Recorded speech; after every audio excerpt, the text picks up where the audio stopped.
Breaking news mga boss, tuloy na po ang bakbakan ni Manny Pacquiao at Floyd Mayweather. Dahil ayon sa report ng boxing scene, nag-agree na daw po si Floyd Mayweather sa kanilang rematch at hindi po ito exhibition fight kundi isang real fight. Itataya ni Floyd Mayweather ang kanyang 50-0. Wala pang buong detalye tungkol sa nakapagkasunduan pero ang report, pumayag na si Floyd Mayweather.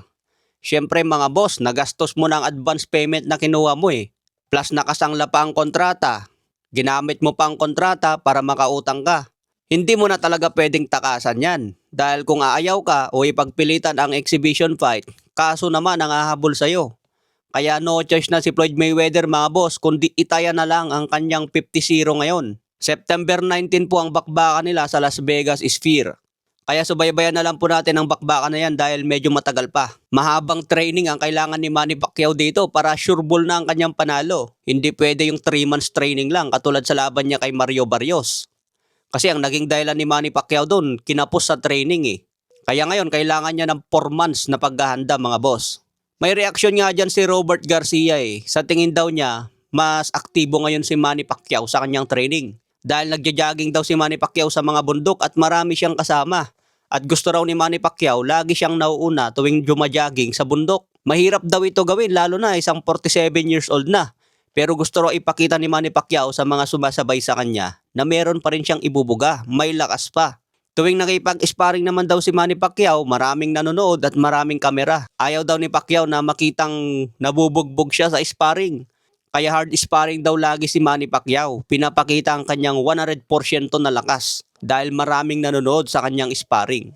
Kaya ang kondisyon daw ni Manny Pacquiao nakikita ng maraming fans. Samantala si Floyd Mayweather, hindi mo raw ito makitang nagte-training. Kumbaga behind closed door ito nag-e-ensayo. Kaya hindi malaman ng mga fans kung maganda ba ang kondisyon ni Floyd kung may paparting na laban. Dahil sikretong malupit si Floyd Mayweather eh. Magugulat ka na lang bigla pag sampa niya sa ring, aba. Puta, napakalakas pala ni Floyd. Pero para kay Robert Garcia na batigang trainer, mananalo pa rin daw dyan si Floyd Mayweather eh. Base sa kanyang estilo at ring IQ sa ring. Pero nakadepende raw yan sa kanilang kondisyon dahil parehas malapit na sa 50. Okay mga boss, sa ibang balita naman, nagharap na kanina si Alexander Usyk at Rico Verhoeven. Gaganapin nga po ang laban nila sa Egypt. Sabi ni Rico Verhoeven sa kanilang press con kanina, kapag makatama daw siya ng solid, kahit hindi siya boksingero, basta makatama siya ng solid kay Alexander Usyk, siguradong babagsak daw siya. Isang panalo lang sa boxing itong si Rico Verhoeven. Hindi ito boxer mga boss, kickboxer ito.